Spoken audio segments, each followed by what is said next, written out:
Buenos días, tardes, noches a todos. El día eh, de hoy estamos transmitiendo desde San Luis Potosí y les cuento que en el año 2021, el año pasado, se registraron alrededor del mundo 432 catástrofes relacionadas con amenazas naturales. Los daños calculados se estiman en más de 252.000 millones de dólares.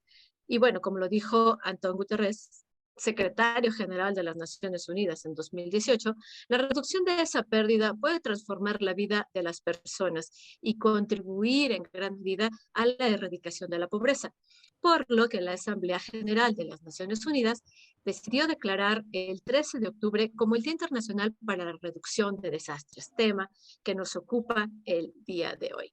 Y bueno, en este tercer episodio de Ciencia en Expreso. Recuerden que esto es Ciencia en Expreso porque pues somos adictos, en este perfil sí somos adictos al café. Y bueno, el día de hoy les presento mi tacita de Tlayacapan. Saludo a Julio, donde quiera que andes, que por ahí me hizo llegar esta tacita. Y bueno, con un rico cafecito. Este sí está medio expreso, está chiquito. Y aprovecho también para presentarles a mi compañero, el doctor Ramón Díaz de León, quien junto con la servidora, pues estará llevando a ustedes esta muy interesante charla. Ramón, buenas noches. ¿Qué tal? ¿Qué tal, amigos? Muy buenas noches. Yo con mi tacita, a lo mejor no se alcanzaría porque tengo la luz de frente, pero es de superhéroe, de Batman. Y pues feliz de estar de nuevo con ustedes, feliz de que nuestro invitado nos acompañe el día de hoy para que nos platique temas muy interesantes y por supuesto a ti, Roxana, por la oportunidad de poderles llevar a todos estos momentos que tienen que ver con la difusión de la ciencia y la tecnología. Gracias, doctora. Te cedo la palabra. Muchas gracias. Y bueno, antes de cederle la palabra a nuestro invitado, me voy a permitir leer un extracto de su semblanza. El doctor Jorge Damián Morales Camilla es doctor en Ciencia Social con especialidad en Sociología por el Colegio de México, maestro en Estudios Urbanos por el Colegio de México también y licenciado en Economía por el Instituto Politécnico Nacional. Sus líneas de investigación son riesgos y desastres, tensiones y metamorfosis del paisaje y seguridad humana. Él está adscrito a CONACYT bajo el programa Cátedras CONACYT de investigadoras e investigadores por México. Es comisionado del Colegio de San Luis en el programa Agua y Sociedad dentro del proyecto Agenda Social del Agua, fortalecimiento de capacidades sociales frente a riesgos hidrometeorológicos. Es miembro de la red de desastres asociados a fenómenos hidrometeorológicos y climáticos y también de la Red Internacional para la Sostenibilidad de las Zonas Áridas. Ambas son redes temáticas de conocimiento. Es miembro del Sistema Nacional de Investigadores y dentro de algunas de sus publicaciones tenemos que es autor de Tensiones en la reconfiguración del paisaje en San Luis Potosí en 2022. Es coautor del libro Metamorfosis del espacio en San Luis Potosí ante la llegada de la industria automotriz y también coautor del libro Construcción del riesgo de desastre en comunidades indígenas, relatos de la vida ante fenómenos de agua en Mantuxilani. Bienvenido, mi querido Jorge. Buenas noches. Buenas noches, gracias por la invitación y pues a la orden. Estamos aquí para conversar rico con un cafecito sobre desastres. Un cafecito desastroso. Y bueno, la verdad es que hay mucho que decir porque, bueno, sobre todo en los últimos meses hemos vivido varias cosas que nos hacen, pues a veces, replantear algunas cosas, ¿no? Y decíamos, se celebra en el 13 de octubre este día. Cuéntanos un poco del por qué se vio la necesidad de resaltar este día ante la sociedad. Bueno, la década de los 80 fue una década de muchos desastres, con grandes pérdidas y una cantidad importante de personas que habían fallecido a causa de los desastres. Entonces las Naciones Unidas deciden el 22 de diciembre de 1989 proclamar la década de 1990 como el decenio internacional para la reducción de los desastres naturales. Entonces dice y proclama que a partir del 1 de enero de 1990 y durante todo ese decenio se trabajará sobre esa misma vertiente. Y a su vez se decide designar el segundo miércoles de octubre como el Día Internacional para la Reducción de los Desastres Naturales. Ojo, aquí en ese momento la literatura, los posicionamientos planteaban los desastres naturales. Y precisamente como tú decías, es a partir del 2009 que se decide celebrarlo el 13 de octubre ya como fecha específica y cambiar el nombre para que se llame Día Internacional para la Reducción del Riesgo de los Desastres. ¿Por qué? Porque los desastres no son naturales, sino que son el resultado de omisiones y falta de prevención y planificación ante los fenómenos de la naturaleza. Entonces, ese es el propósito, ¿no? Concientizar tanto a los gobiernos como a la opinión pública para que tomen medidas encaminadas a minimizar los riesgos. Ojo, porque dice así textualmente, minimizar los riesgos, porque los riesgos no desaparecen. En muchas narrativas que escuchamos en los gobiernos dicen, ya no va a volver a pasar esto y el riesgo va a desaparecer o el riesgo nunca desaparece. El riesgo está ahí, está todo el tiempo y lo único que podemos hacer es, primero, concientizarnos de que existe y segundo, buscar las medidas que mitiguen las consecuencias de estos desastres. Y, digamos, para terminar, por lo menos en esta primera intervención y no monopolizar la palabra, para este año, específicamente en 2022, el Día Internacional se va a centrar en incrementar la disponibilidad de los sistemas de alerta temprana sobre amenazas múltiples y de la información y la evaluación sobre los riesgos de desastres transmitidas a las personas y que ellas tengan acceso a esta información. Esto con el objetivo de lograrlo a 2030. Suena un objetivo bastante ambicioso. No sé si forme parte de la Agenda 2030.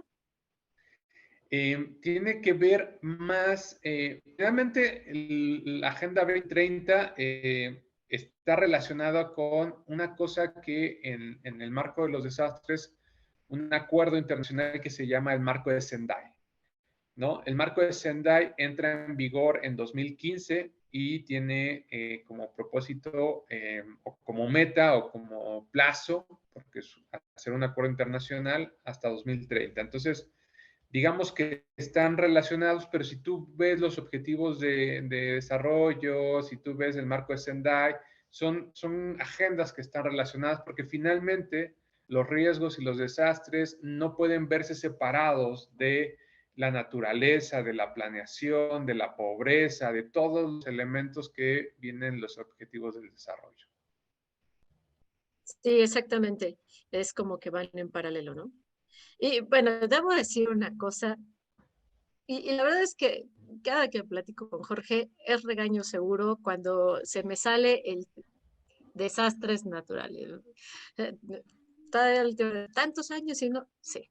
Y la verdad es que solemos echarle la culpa a la naturaleza, pero la naturaleza es así, es naturaleza. Más bien, nosotros generamos los desastres a partir de nuestra poca planeación, ¿verdad? Entonces, hablabas ahorita, antes de cederle la palabra a mi querido compañero Ramón, que no lo he dejado hablar, este, sobre eh, este objetivo de este año. Y lo veo un poco pesado, ¿no? O sea, lo veo como, mm, no sé, lo veo como muy amplio y un poco hasta ambiguo, ¿no crees? Mira, si vieras los de los años pasados, estos son los cinco objetivos del marco de Sendai, ¿no? Los años anteriores veías disminuir, uno de ellos fue disminuir las muertes, la otra disminuir los costos. Hay una serie de objetivos y propósitos. Yo te diría que este es uno de los de los que en teoría pueden ser más fácilmente alcanzables, con voluntad, con inversión, porque lo que busca es algo muy simple: generar sistemas de alertamiento e informar a la población sobre las amenazas que están, a las que están expuestas, y la evaluación sobre los riesgos, ¿no? Y que esto llegue a las personas.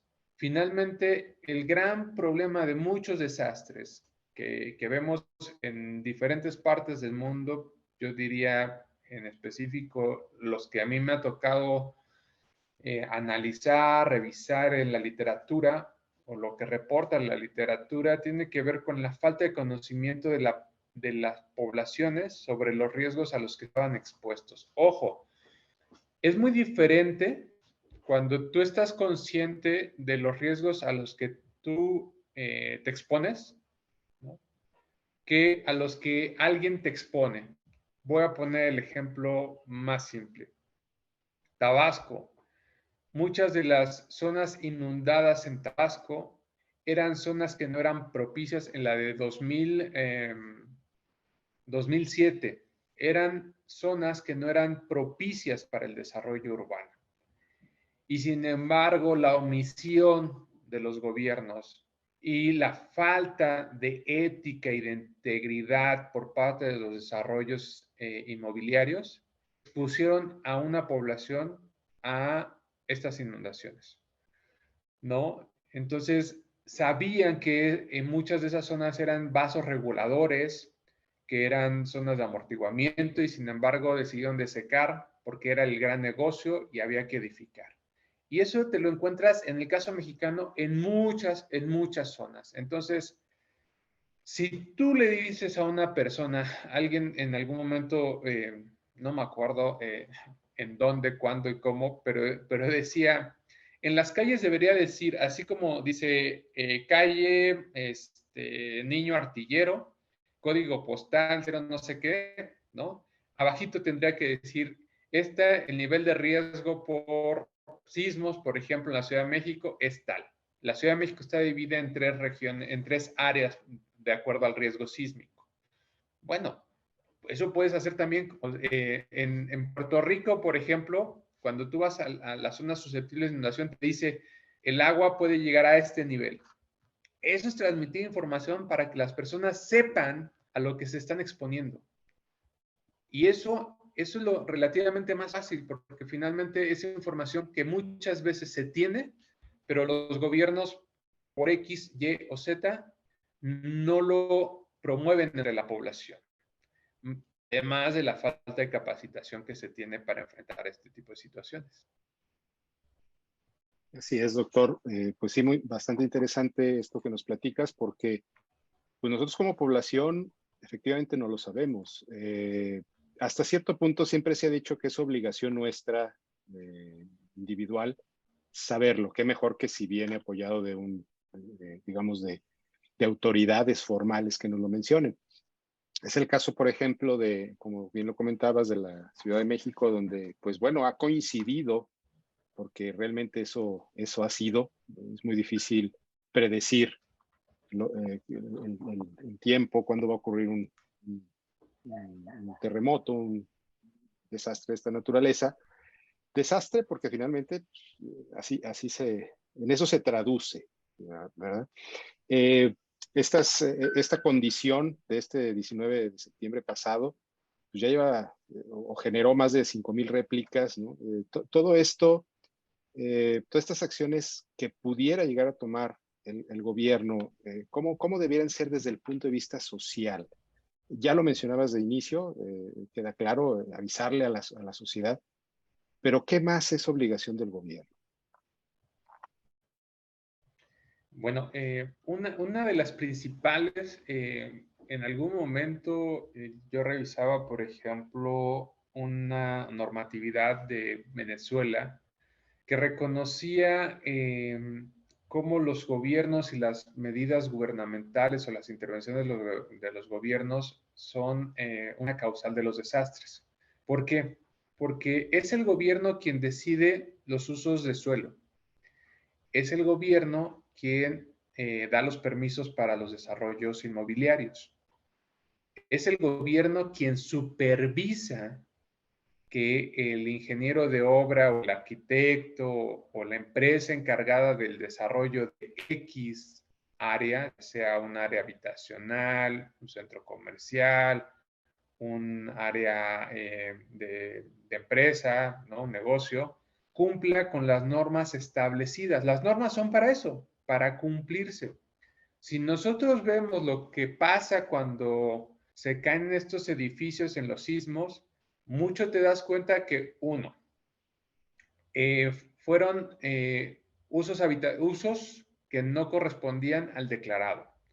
Dos, que el área responsable de supervisar la obra nunca la supervisó y entonces en lugar de tener una varilla con ciertas condiciones o un tipo de armado en el concreto, no lo cumplieron.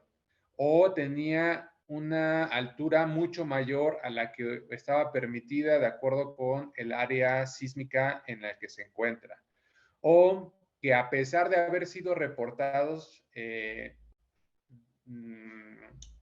estructuras debilitadas por sismos anteriores o por el propio movimiento que se genera en las zonas o por el uso, nadie atendió los llamados que se hicieron para poder corregir, supervisar. Entonces, esa es una parte importante. Mientras que los funcionarios públicos no ejerzan las funciones para las que han sido elegidos, seguiremos enfrentando estos desastres. La parte que nos toca es sí, ser activos, participar de los simulacros, conocer los riesgos a los que te enfrentas, tener lo que nos dicen en muchos anuncios, ¿no? Un kit de seguridad, ¿no? Saber dónde están tus papeles, teléfonos de emergencia, puntos de encuentro, nunca, siempre pasa eso, ¿no? Se caen las líneas telefónicas, no sabes si tus familiares o tus seres queridos están bien, pues entonces estableces un punto en donde se van a reunir para que pase lo que pase, ahí lleguen todos, ¿no? Esas cosas sí las podemos hacer, sí están de este lado. Del otro lado son las que vemos precisamente que son las que están cobrando vidas, son las que generan la pérdida del patrimonio de personas que trabajan toda una vida por tener algo y lo pierden en minutos porque alguien no tuvo la ética o la integridad para hacer bien las cosas y otros para hacer su trabajo. Sí, la verdad es que podríamos hablar de las estrategias internacionales, pero cada país tiene su propio contexto, ¿no? Y el contexto mexicano, pues es bastante peculiar en ese sentido, ¿no? Un poco las instituciones públicas que hacen lo suyo, lo hacen.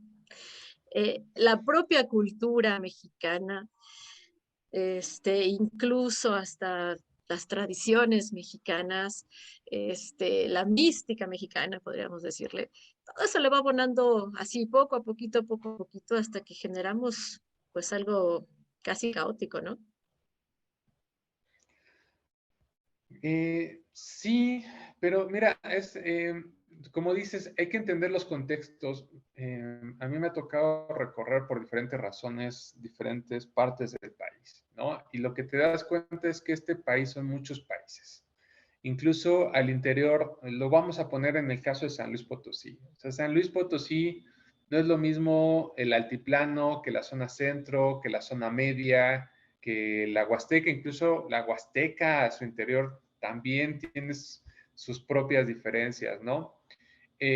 Una parte que creo que es que tampoco ayuda o contribuye es como esta desvalorización de ciertos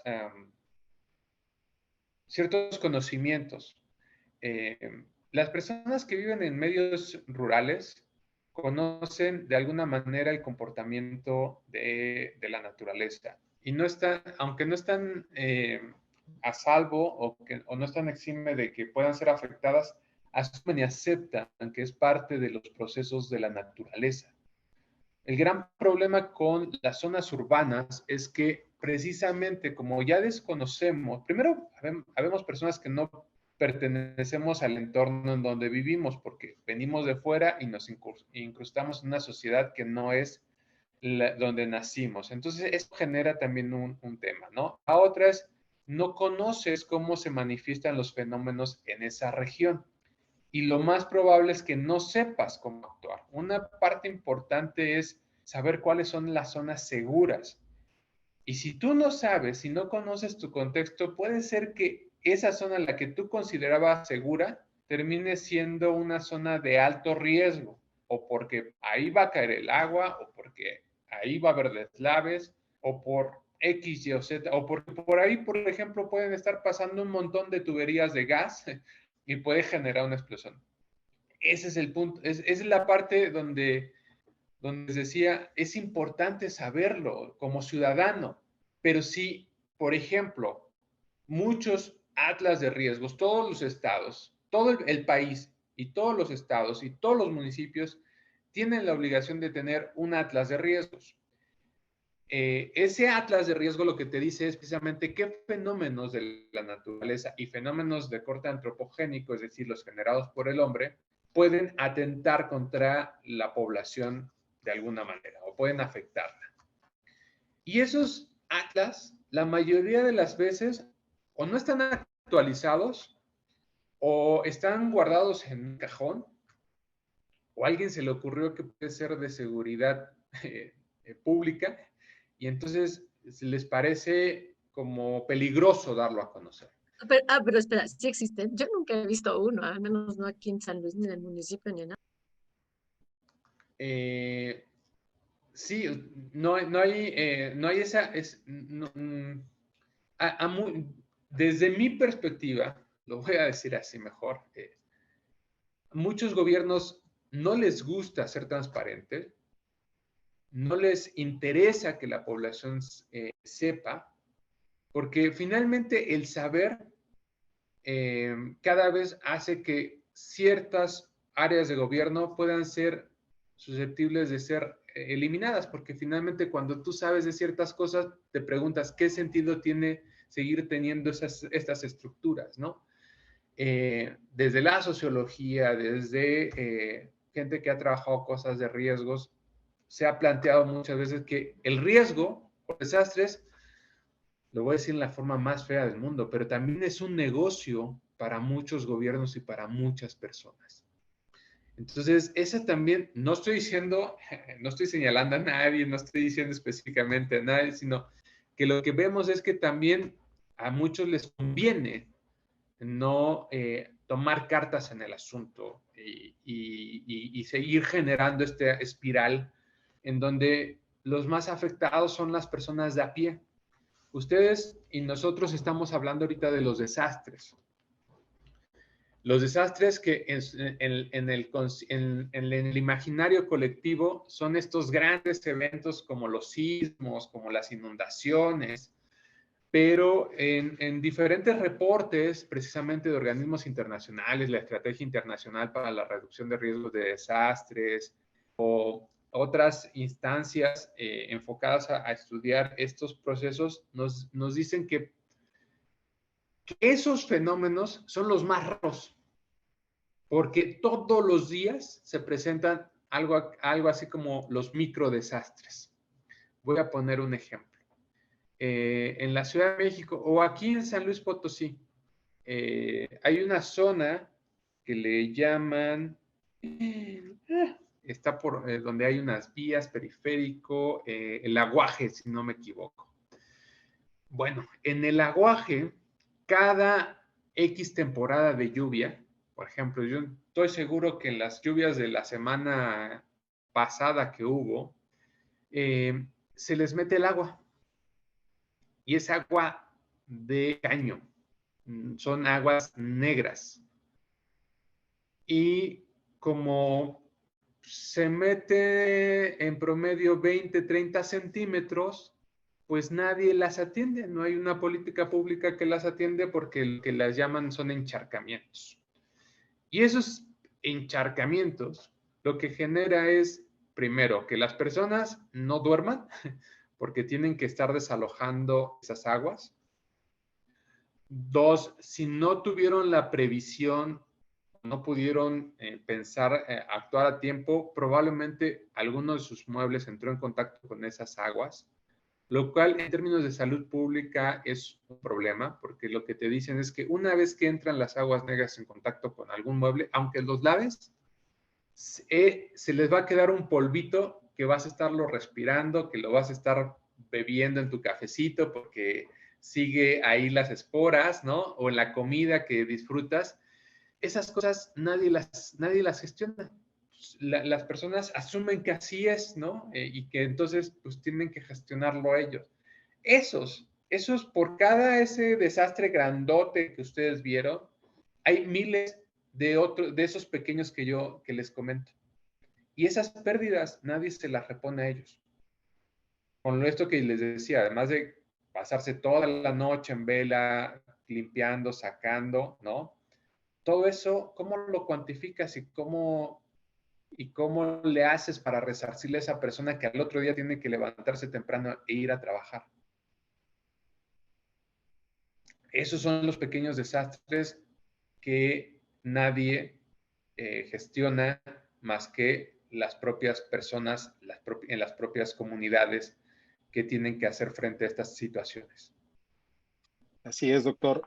Hace un momento mencionabas la importancia de la participación del ciudadano convencional, del ciudadano de a pie, del ciudadano común en, por ejemplo, simulacros.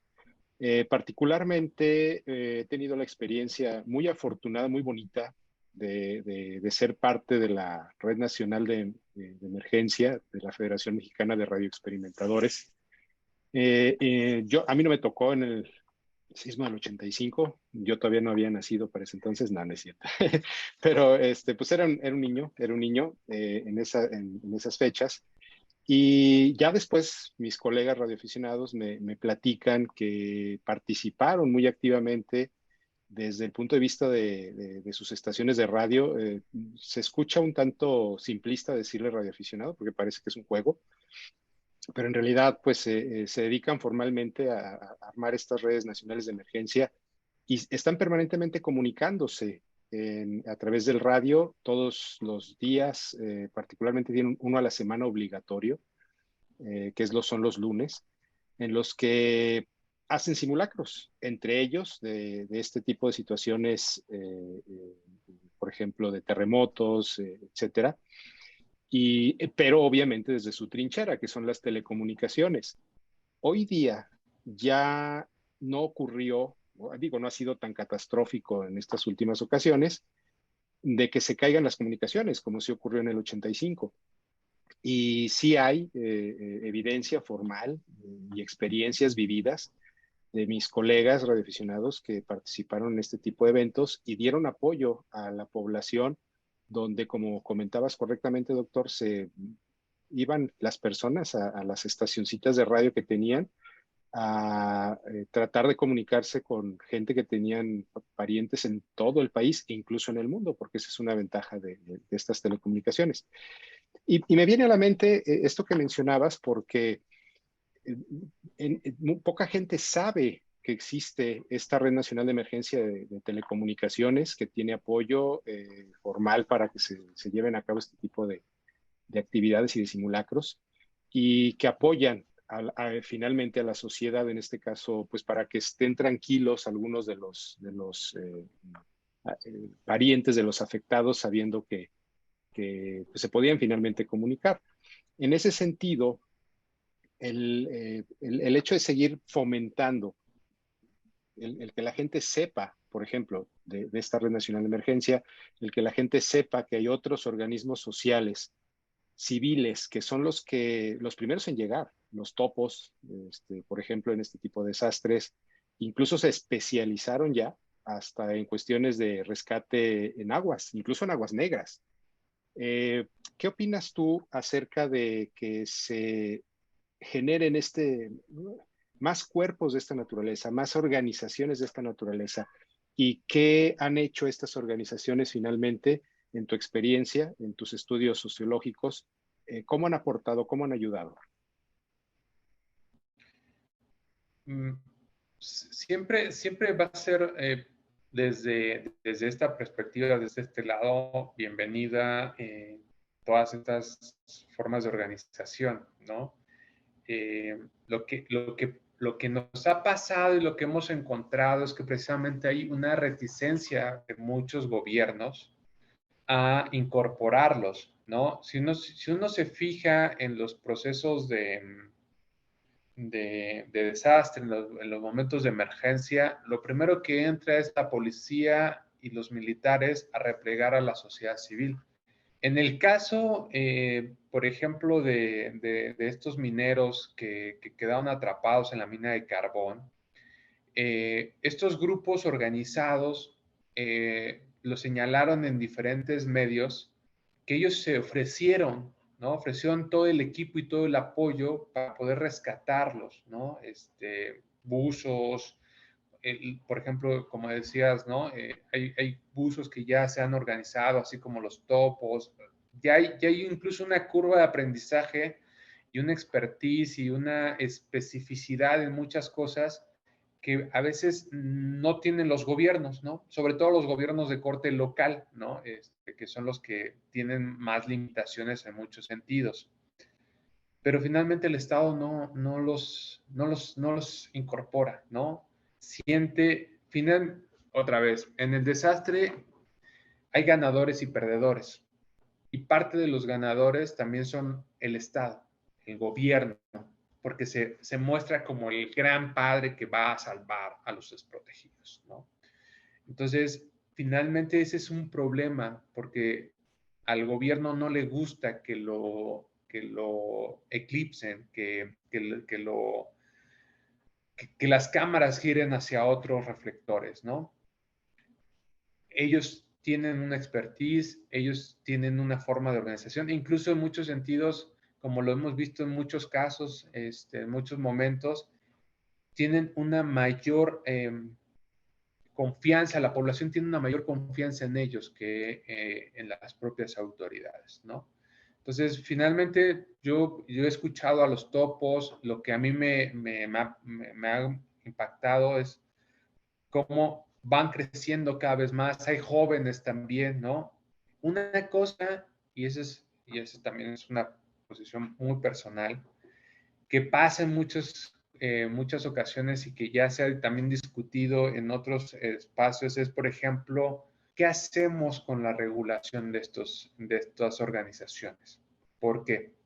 Porque si bien tienen fines buenos, no falta quien también aproveche esos espacios, ¿no? O estas ambulancias patito, ¿no? En donde se pelean, ¿no? Hemos visto hasta videos en donde se están peleando por el accidentado. ¿Por qué? Porque les cobran una cuota, porque les roban las pertenencias a las personas, ¿no? Entonces también la pregunta es cómo le hacemos para regular, para que estas iniciativas que son bastante buenas no terminen por culpa de unos cuantos, pues con un señalamiento que aprovechan otra vez muchos gobiernos para decir, vean, ¿no? Por eso las ONGs o la sociedad civil no puede hacerse cargo de eso, necesitamos hacerlo nosotros. Pero de que son fuente de aprendizaje, son fuente de aprendizaje, dan capacitación. Ahora, otra cosa que quisiera también es, necesitamos esas organizaciones, necesitamos esos grupos, necesitamos, en los desastres nunca van a sobrar manos, siempre van a faltar. Pero también una cosa lo que voy a hacer aquí un comercial. El año pasado salió un libro que se llama Mediaciones de la Naturaleza, Riesgo, Desastre.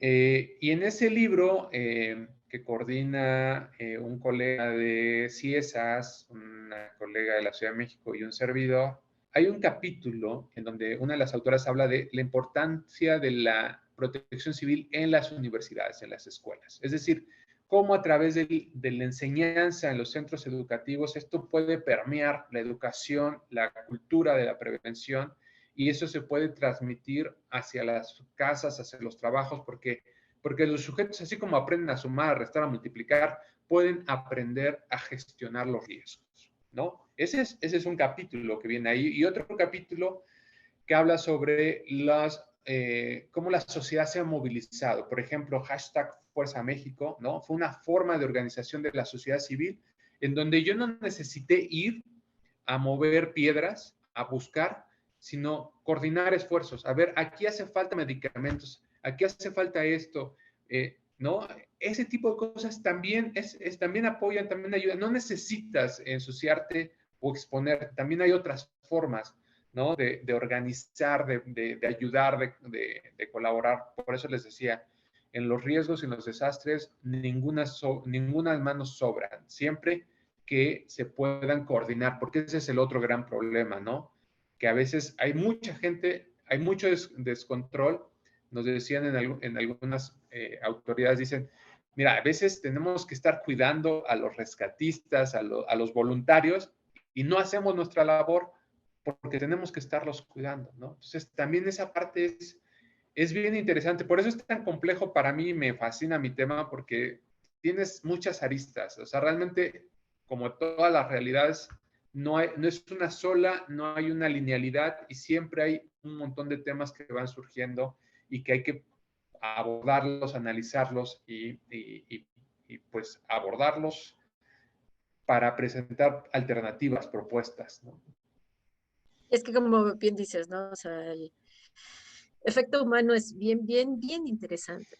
Y a lo mejor un mismo problema, algún mismo desastre, no, aunque seamos los mismos mexicanos, no lo vamos a afrontar igual en la Ciudad de México, que tienen cierta experiencia, que aquí mismo, ¿no? Ahora que pasó el temblor del 19, acabábamos de hacer un simulacro, tiembla, lo sentimos, ¿y qué crees? No hicimos nada, nos quedamos viendo así como, aquí está temblando. ¿Y qué pasó con la evacuación? Nadie hizo nada, entonces, hoy está temblando por esta misma cultura que dices, ¿no? Por más que lo veamos en otros lados, pues aquí tenemos que estar también como trabajándolo.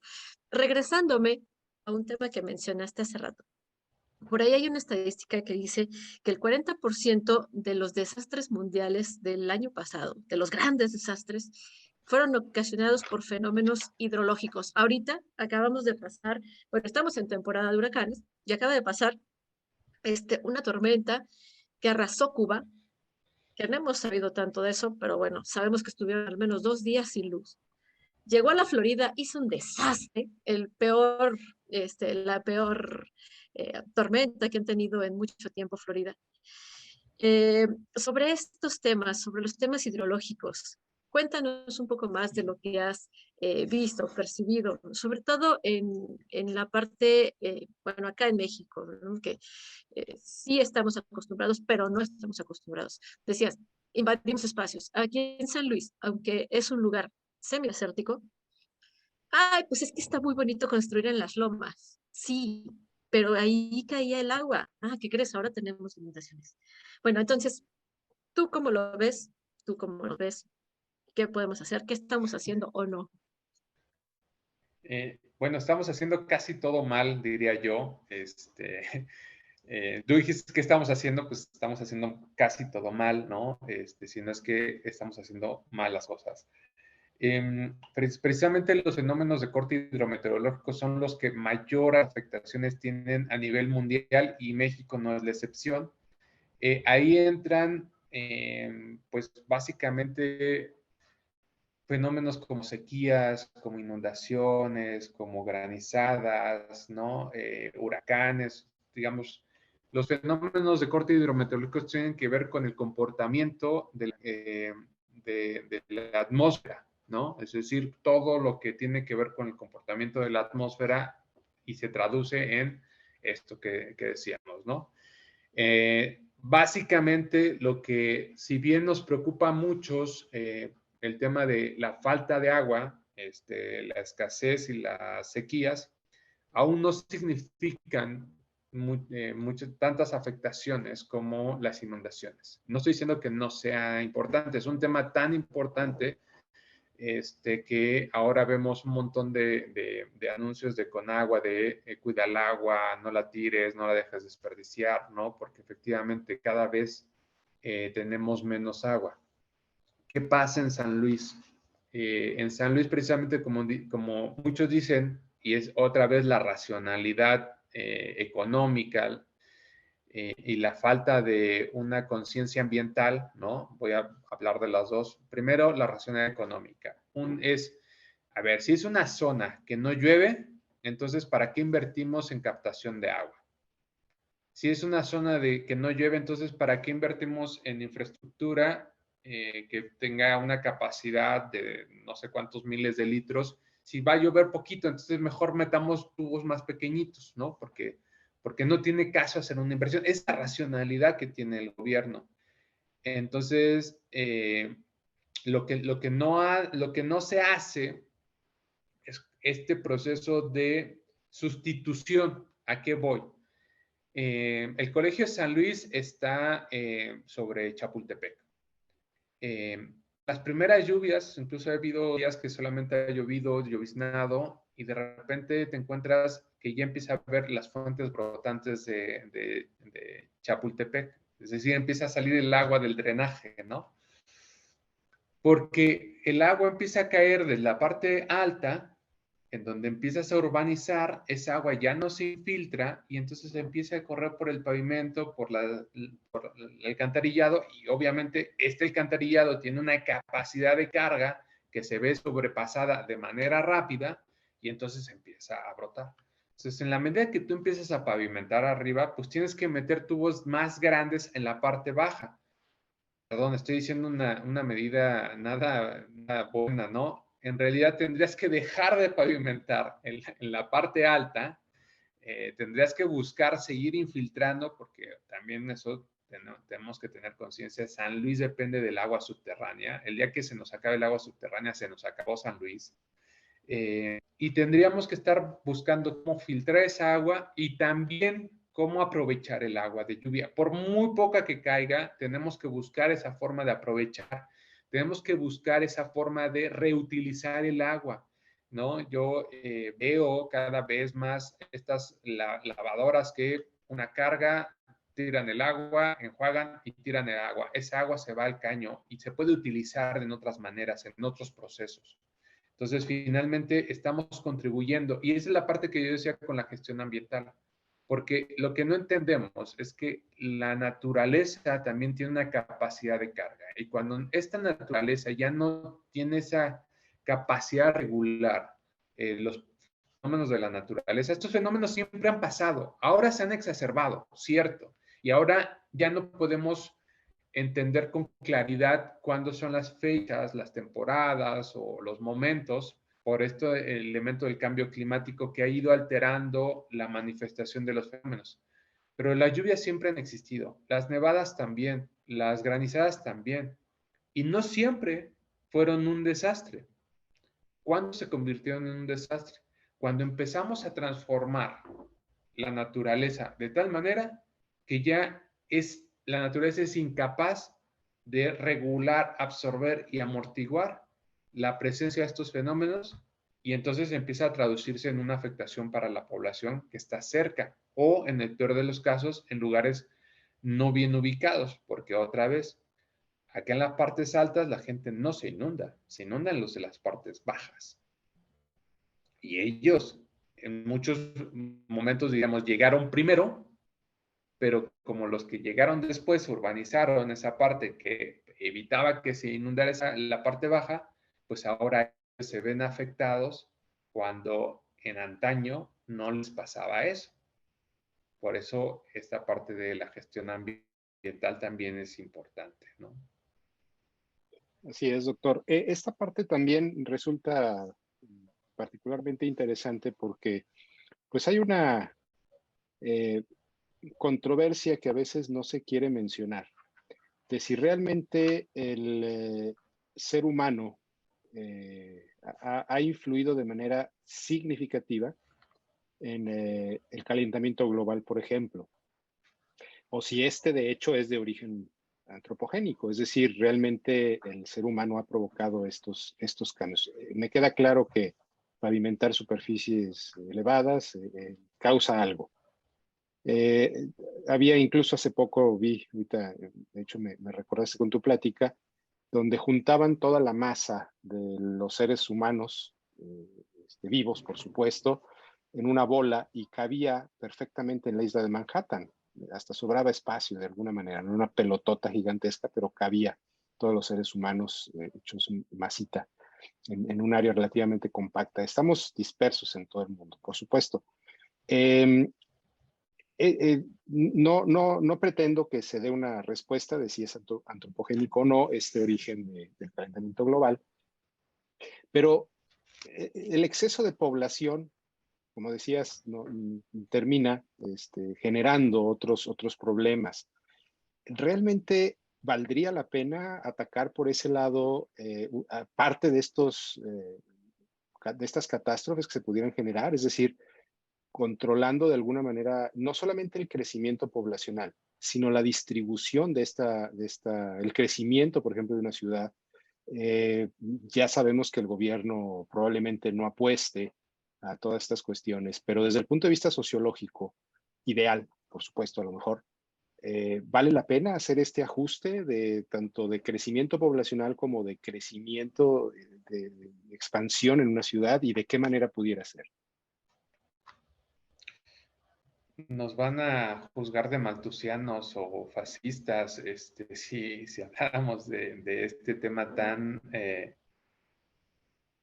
complicado. La mayor parte de la población en este momento está concentrada en espacios urbanos. Es más del 70-80% de la población está en espacios urbanos, ¿no?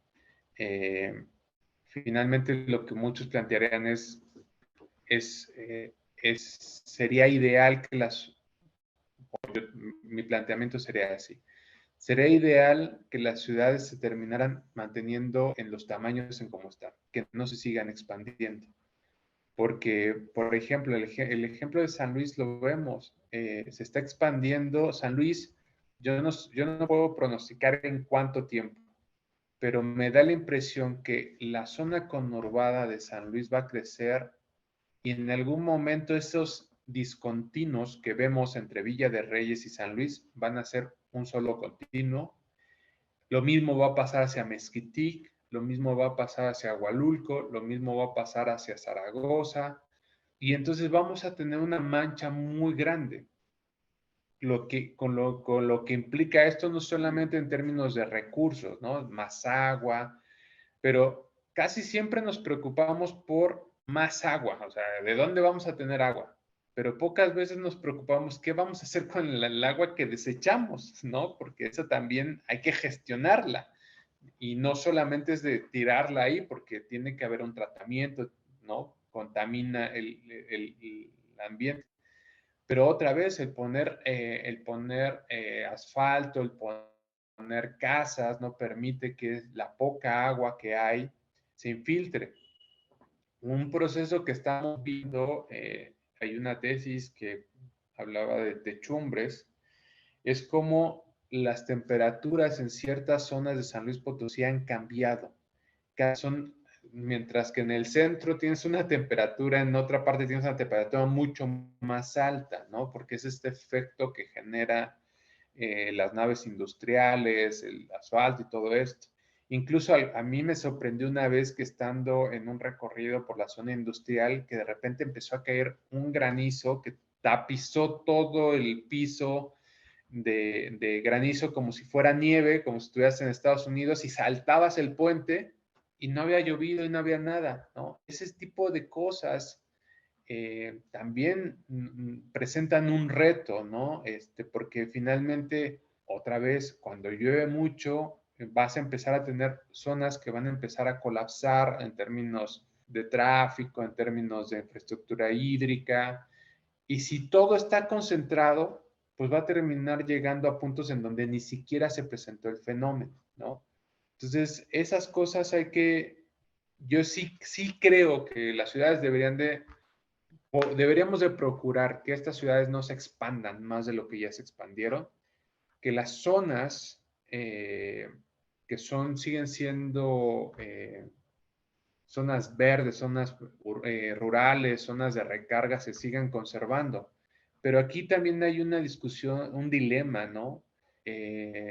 Nosotros trabajamos, una colega, Briseida López, trabaja en La Loma, es un ejido de Río Verde, que es, si tú ves la imagen satelital, mientras todos los demás ejidos han deforestado esa zona, ellos mantienen su bosque. Pero la presión que está ejerciendo todo mundo sobre ese bosque, que ellos son los que conservan, que ellos son los que cuidan, pero que ni el Estado los ayuda a conservarlos, que los ejidos aledaños están buscando cómo apropiarse de esos árboles porque es madera, porque los talamontes están generando presión. Ellos dicen, ¿y a nosotros quién nos ayuda? ¿Y a nosotros quién ve por nosotros? O sea, nosotros estamos soportando toda la carga mientras que los demás están beneficiando y no hay ninguna autoridad que regule ese tipo de cosas. Entonces, también hay una parte en ese sentido, ¿no? Habrá otros segmentos que digan, no me interesa el bosque, yo quiero sacar ese dinero, ¿no? Porque pues ya ustedes ya tuvieron dinero, ahora nos toca a nosotros, como pasó con China, con esta idea de yo no voy a retrasar mi desarrollo porque ustedes ya se desarrollaron, ahora me toca a mí, ¿no? Entonces, ¿por qué yo voy a supeditar mi desarrollo a costa de ustedes? Entonces se vuelve un tema de dilema y mientras no entendamos que solo tenemos un planeta, que solo tenemos una casa y que esa casa no te puedes cambiar, no hay otra casa. Y esa casa un día va a dejar de darte el agua y el oxígeno que tienes, pero que además esa casa no solamente es tuya, es de muchos como tú y de otros seres llamados animales y plantas que también tienen derecho a disfrutar de esta casa llamada Tierra. Y un día no tan lejano, o sea, realmente ya vimos los problemas que tuvimos en Monterrey con esta cuestión del agua, problemas de todo tipo, de salud, sociales, por esta falta de agua y como dicen, cuando ves las barbas de tu vecino cortar, pues ya tendríamos que estar haciendo algo nosotros. Pero estás de acuerdo que volvemos al punto, el contexto es de, o sea, si tú vas, por ejemplo, aquí a la Huasteca, yo conozco casas que ni siquiera tenían este tinaco, ¿no? Porque siempre hay agua, nunca falta. O sea, cada quien lo vive como lo va viendo, ¿no? Por otro lado tenemos el altiplano, donde pues nunca hay agua. Lo vivimos como muy diferente, estando siempre tan cerquita. En ese sentido, ¿cuál crees tú que sea el riesgo más grande aterrizándolo a San Luis? Te decía hace rato, pues estamos acostumbrados a que aquí no tiembla, ya tembló. Aquí no llueve, pues 3 gotas y nos inundamos. Pero tenemos muchos otros factores de riesgo aquí en San Luis Potosí, aquí mismo en la capital. ¿Tú cuáles has detectado? ¿Qué cosas sí se están haciendo? ¿Tenemos una clase de riesgo aquí en San Luis Potosí específicamente? ¿Qué podemos hacer o qué tendríamos que estar haciendo ya? Bueno, lo primero que diría es, el que no haya sucedido no significa que no vaya a suceder. Primer punto, porque esa es la principal desgracia. Todos decimos, yo llevo 8 años en San Luis y muchas de las personas que llegan, es que aquí en San Luis no tiembla.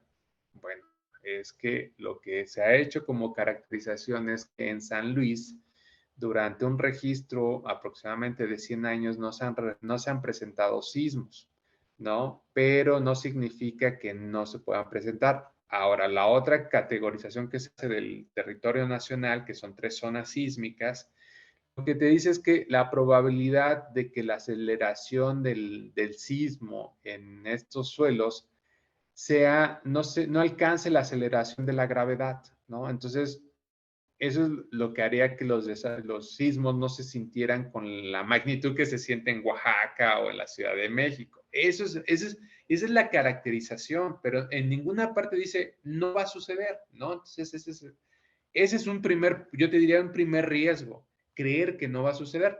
¿Y por qué lo digo también? Porque finalmente muchas casas se han edificado sin tener una noción de estructuras sismoresistentes, ¿no? Yo no me preocuparía en este momento porque yo no tengo la información, pero me preguntaría hasta dónde unas de estas casas y sobre todo ciertos edificios podrían llegar a verse afectados con sismos que sobrepasaran cierta magnitud o que el epicentro, porque ese es el otro punto también, el epicentro fuera en una zona cercana. Los sismos se generan por movimientos en las placas tectónicas, por actividad volcánica, ¿no? O sea, en algún momento puede surgir un volcán, un cerro, ¿no? Y generar actividad. O por algo que sí está pasando en San Luis, que tiene que ver con fallas geológicas. Se está extrayendo el agua del subsuelo, esa agua está generando asentamientos del suelo, y en muchos casos lo que nos dice el personal de protección civil, personal experta, es que están activando ciertas fallas, ¿no? Fallas que las vemos en algunas avenidas, ¿no? La colonia Aviación, tengo entendido que es una de las que presenta mayores problemas. Hay casas que se están viendo afectadas por este fenómeno, ¿no? En donde de repente es una casa que está ya en desnivel, ¿no? La mitad está arriba y la mitad está abajo, ¿no? Eso es lo que creo que está preocupando más a las autoridades de la capital, ¿no? Porque otra vez San Luis es rico y grande en extensión, entonces lo que pasa en el altiplano no es lo que pasa en la Huasteca, no es lo que pasa en el centro, entonces sí, hablando de la capital, ese es un punto, ¿no? El tema de la escasez de agua, ¿no? Como lo decía Roxana, cada vez se escucha más que, hoy en mi colonia llevo 3 semanas sin agua, ¿no? Y más con el realito, y así vamos viendo que esto va creciendo y cada vez ves más unidades habitacionales y dices, esto nos va a tocar, ¿no? Pero también tiene que ver con la falta de lluvia, tiene que ver, o cuando llueve, ¿no? La ciudad no está preparada y entonces empieza a verse las inundaciones en ciertas zonas, ¿no? Con las afectaciones que eso genera para la movilidad de personas, para el tráfico y en estas colonias que yo les decía, en donde, pues como no sale en la tele, pues nadie se da cuenta que se están inundando, ¿no? Pero que se están inundando con aguas negras. No es el agua de lluvia que corrió y se metió en mi casa, no. Es agua fétida que huele feo y que no solamente huele feo, se ve fea, sino tiene diferentes componentes que ponen en riesgo la salud de las personas, ¿no? Y que las están afectando y que tienen que enfrentarse a esto cada año, ¿no? En unas visitas que hacíamos precisamente al aguaje, nos decían, pues cada año nos pasa lo mismo, ¿no? Ya es una forma de asumir que, pues que ahí están, que ahí les tocó estar y que tienen que vivir esas cosas cuando pues en teoría no tendrían que vivirlo, ¿no? Habría que tener la inversión suficiente, acciones que hagan que estas personas ya no lo padezcan, ¿no? Pero pues las políticas públicas están en otro orden. Y regresando a eso, pues justamente, ¿no? Decías del realito. Yo espero que en unos 5 años que veamos esta grabación, digamos, ¿te acuerdas cuando el realito no funcionaba? Mira, ahora es un súper colector pluvial. Ah, qué bonito. Pero no va a pasar, sabemos que eso es. Y volvemos al punto que decías. Casualmente, alguien o alguienes se benefician de que el realito truene cada 15 días. Porque pipas para todos, pero no son gratis. Por otro lado, la gente del aguaje, pues sí tiene, bueno, y no solo el aguaje, no tenemos muchas colonias aquí en San Luis así. Tú dices de Chapultepec, pero te aseguro que en Chapultepec nunca les va a pasar eso, ¿no? Porque pues Chapultepec. Pero bueno, mi querido Jorge, muchísimas gracias. Sin querer queriendo se nos fue toda la hora. Podremos pasar aquí horas y horas platicando y con este rico cafecito que ya me acabé, por cierto. Pero bueno, se nos terminó. Te agradecemos mucho el que nos hayas acompañado el día de hoy en esta aventura que llamamos Ciencia en Expreso. No sé si tengas algún comentario final para despedirte. No, solo agradecerles la oportunidad de compartir con ustedes este trabajo que llevo haciendo un poco más de 12 años.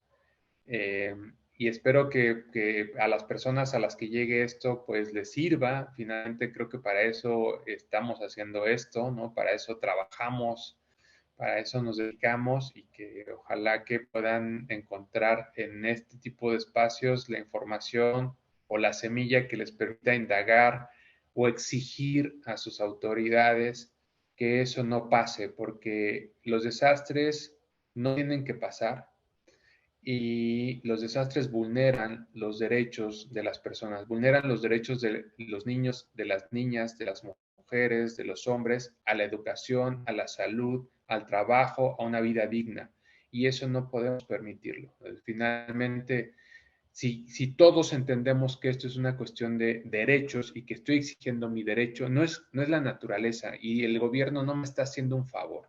El gobierno tiene que atender las demandas de la población porque para eso se pusieron ahí.